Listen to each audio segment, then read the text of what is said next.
CTV News at 5 with Tony Rima and Rick Wyman with weather.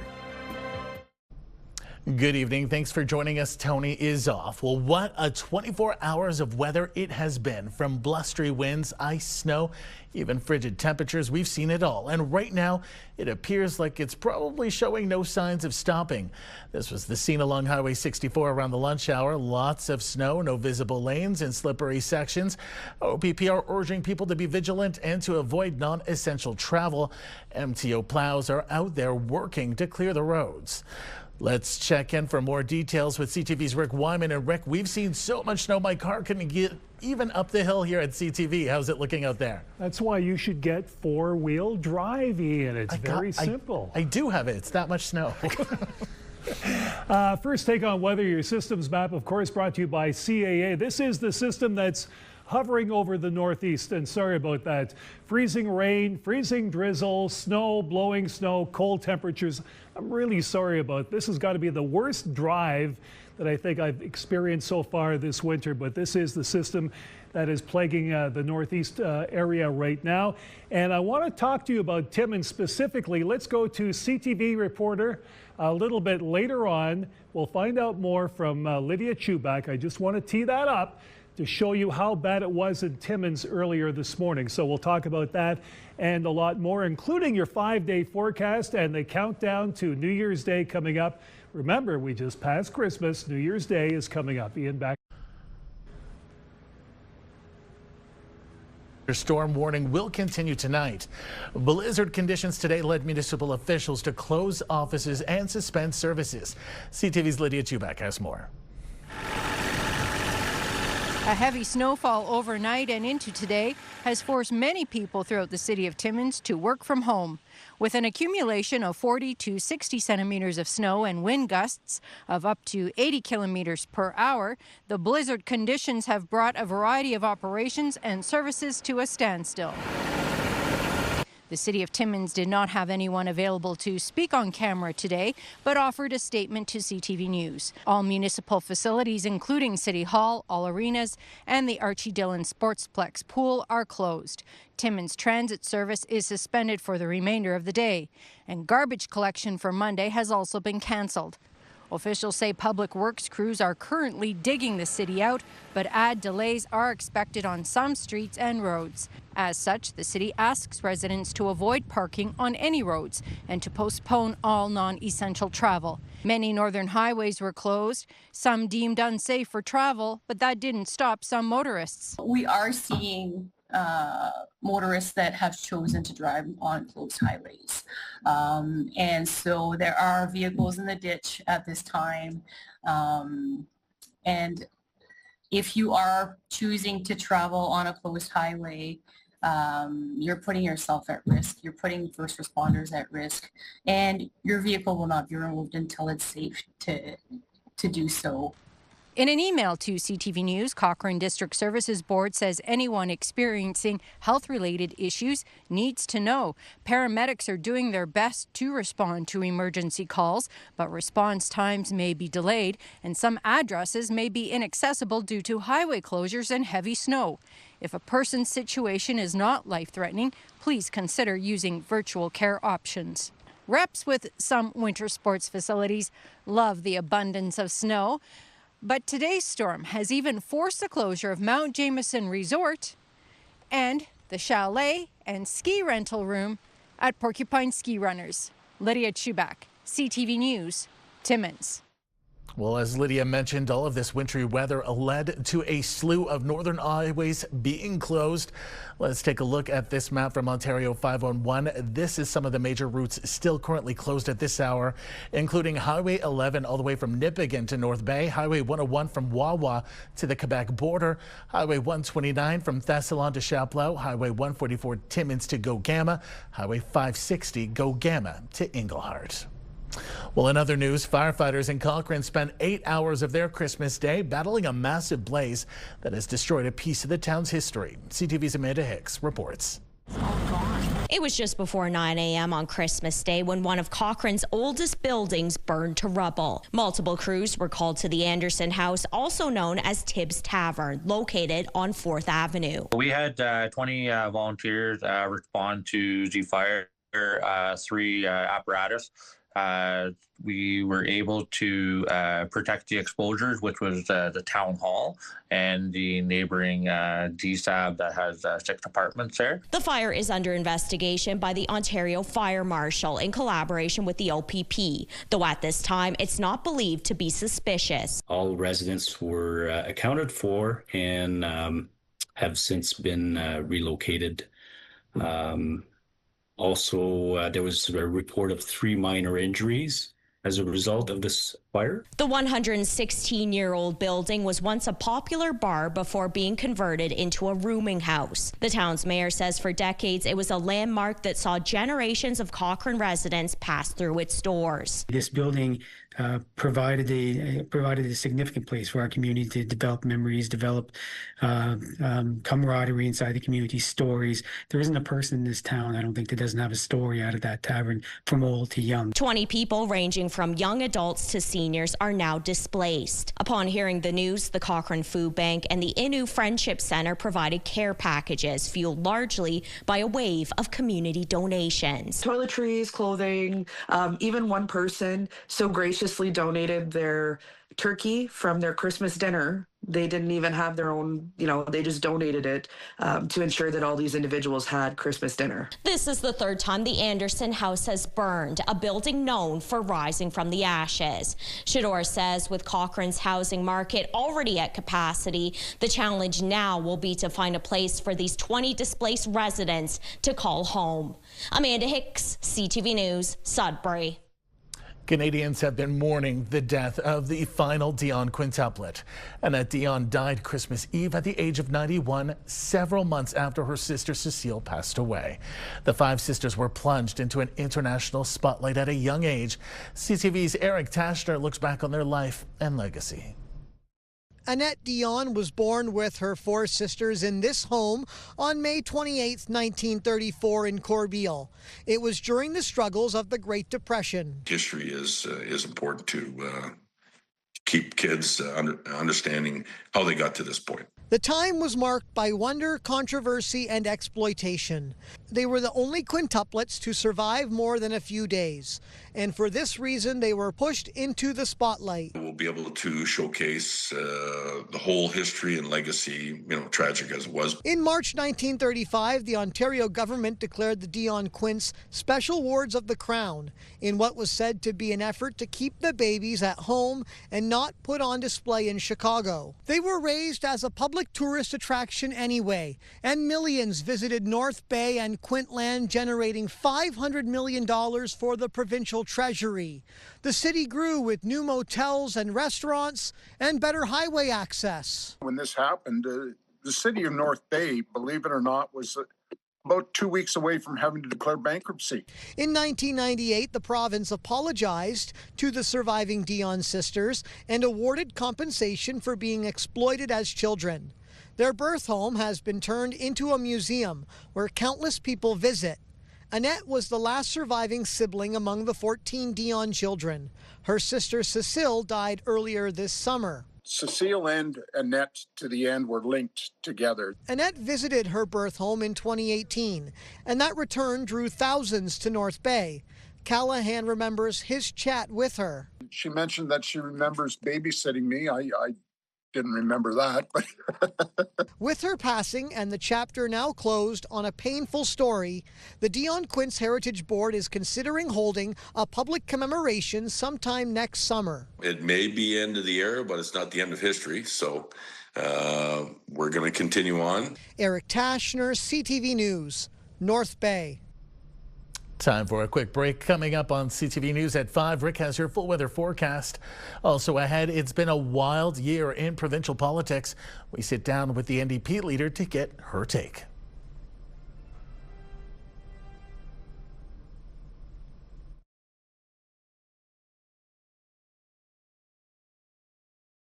When you see it happen, send it to CTV News.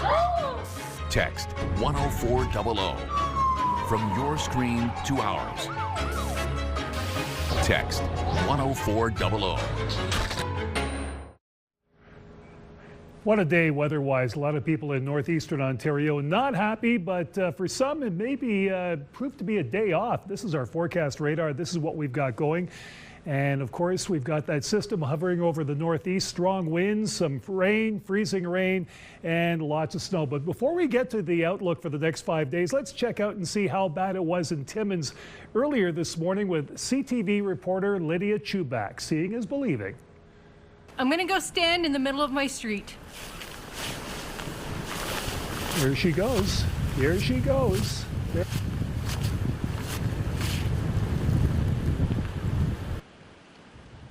I think one of her favorite activities, a snow angel.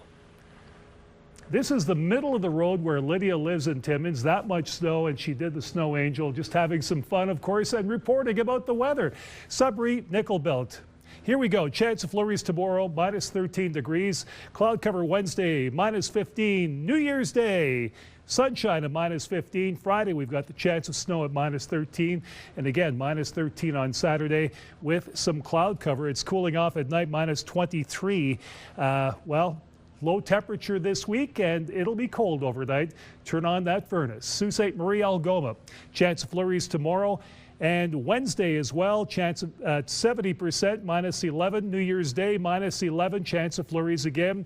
Chance of flurries on Friday and again on Saturday. That type of week in the Sault and Algoma with the chance of flurries all week long. Timmins, Cochran, Kapuskasing, chance of flurries for tomorrow, minus 17, minus 18, chance of snow at 70%. That's a pretty good bet. Thursday, we've got the chance of flurries, minus 19 on New Year's Day. Friday, sunshine, minus 18 and minus 17 with the cloud cover on Saturday.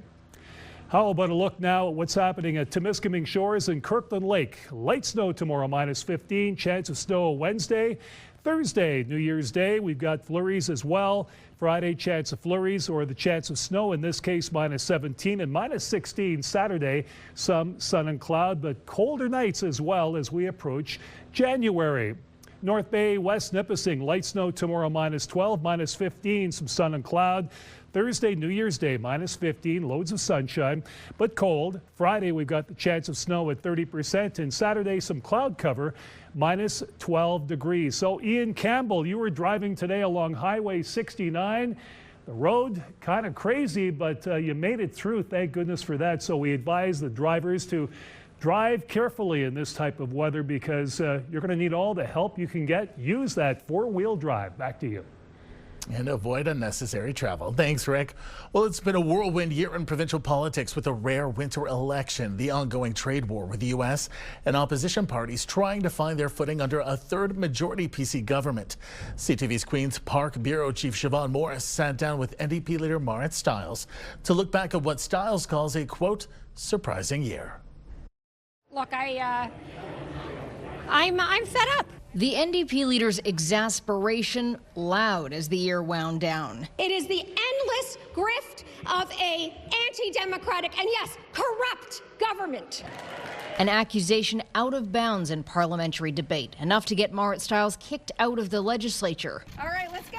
She's been trying to make noise after a rough ride in a winter election called early. Well, yeah, it was a tough one, no question. New Democrats had less than 19% of all the votes cast, but with enough seats to form the official opposition.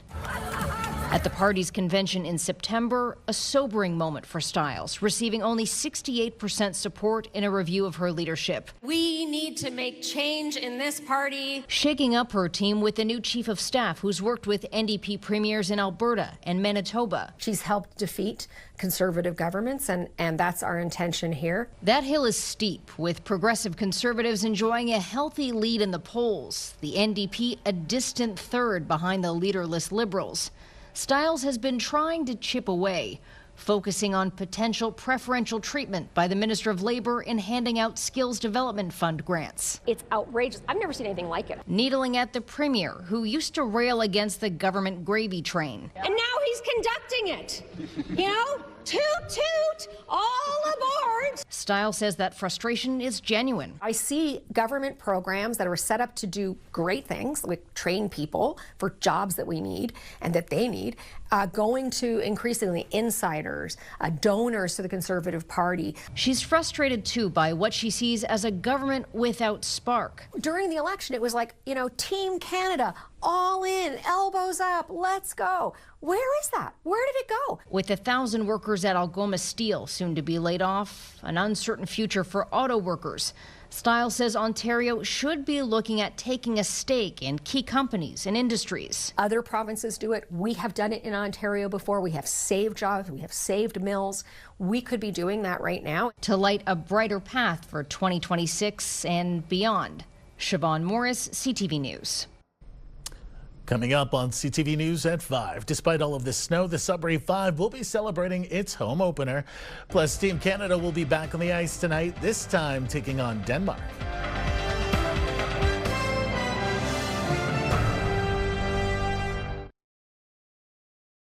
Two Northern teams were back on the ice yesterday in the OHL.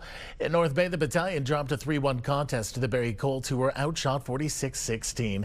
And in Sault Ste. Marie, the Greyhounds, who were out without the services of Brady Martin and Chase Reed, lost 5-1 to the Saginaw Spirit. Martin and Reed are at the World Junior Hockey Championship. Team Canada will be back on the ice this evening, looking to build on their strong start to the World Juniors over the weekend. Page, got a slap pass it back of Anders McKenna, looks back across, they score! Saturday's game, the second so far for the team, went to overtime. Canada scoring the game winner on a power play less than a minute into the extra period.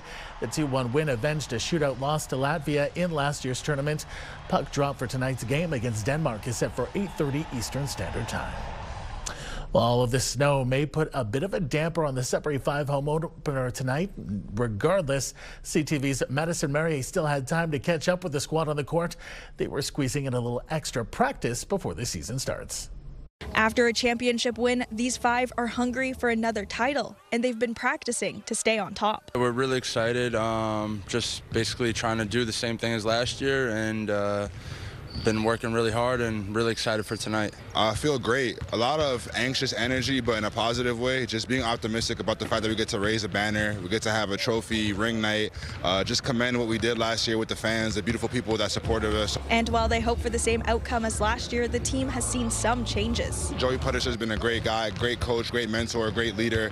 It's awesome. It's always new going into an environment, atmosphere where you're not familiar with, but I think that we've been doing a great job, the returners and himself and the new coaching staff, which is kind of finding a good dynamic between us. Everybody here has been really great with the turnover and everything like that, especially the guys. They've had my back the whole time. I've had theirs. So yeah, it's been easier than expected, honestly. Also new to the team are 6 new faces, but the 5 feel the teamwork is there. The biggest part of this is getting everybody to gel together, and with such a strong core group of guys, that helps a lot. I mean, we got guys that have played all over the world and guys that have played high levels, you know, so with that type of stuff, I mean, the talent level's through the roof, you know, so I really am excited to see what they can provide for the team. I like to have this model of 1% every day, so every day we're putting in work together, gaining confidence, gaining that chemistry together. I think it's been great so far, but yeah, it's been challenging, but at the same time, it's a beautiful challenge that we look forward to. Notice said the new players will bring in a strong wave of athleticism. That combined with the returning players will make for an entertaining season with lots of dunks. Madison Marier, CTV News, Sudbury. Should be a great game. When we return, we'll take a look at your community close up. You're watching First at 5.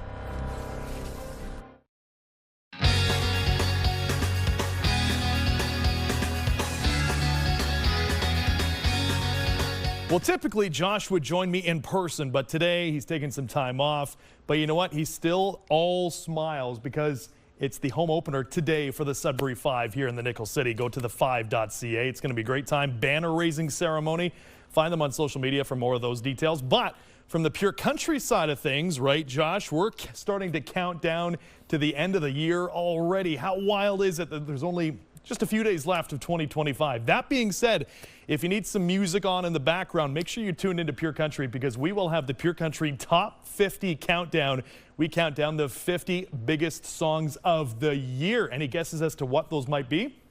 You'll have to tune in on New Year's Eve starting at 8 o'clock. Hosted by our very own Shannon Ella, but she's also going to be joined by Lainey Wilson and Russell Dickerson. That's right, the Pure Country Top 50 Countdown, helping you enjoy your New Year's Eve as we all count down to the end of 2025 and jump into 2026. But tonight, we're getting set for the Sudbury 5 home opener. Josh, high five. Yeah. Let's go. Let's go to the game. You can stream Pure Country at purecountry917.ca. Take us with you everywhere via the iHeart Radio app.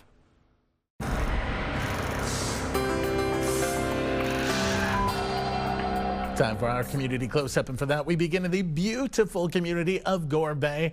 The weather's been blustery all over, and Manitoulin Island clearly no exception. Sandra Skippen found this little fawn looking in through her patio door window, all covered in snow. Poor little guy.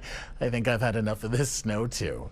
Speaking of snow, Marcel Heroux sent us this great shot of the weather outside his window. I definitely feel for the driver of the white car there. I couldn't get my vehicle up the hill at CTV either. Thanks so much as always for sharing, Marcel, and make sure you stay warm. And finally, because I'm sure we've all had enough of the wintry weather, something to make us smile. Dionne Robitaille sent us this great video of Rocco opening his presents at Christmas. He looks like a good boy. Hopefully you enjoy that stuffed fish, little buddy. And a quick programming note to let you know about. Join me and the team tonight at 11:30 as we broadcast from Sturgeon Falls. We're once again using our evening show to bring you the good news as part of this holiday season. We take a look back on the year that was and revisit some stories that might have left you with the warm fuzzies. That's tonight at 11:30. Watch on CTV Northern Ontario or on Crave. Should be a good one. Hopefully the weather holds. It might be a little wintry for tonight. Finally, the Blue Jays may have fallen short of a World Series title, but they are still taking home a major honor. The team has been named the Canadian Press Team of the Year. After a historic postseason run, the Jays won a division title and reached the Fall Classic for the first time in 32 years before losing to the LA Dodgers in 7 games. The award is decided by a vote of editors, writers, and broadcasters from across Canada. I would hope the Jays would have won or got that honor. It was a big year for Jays fans and for the country, no less. There's more news for the North coming up at 6. For now, continue watching as we hand things over to CTV National News.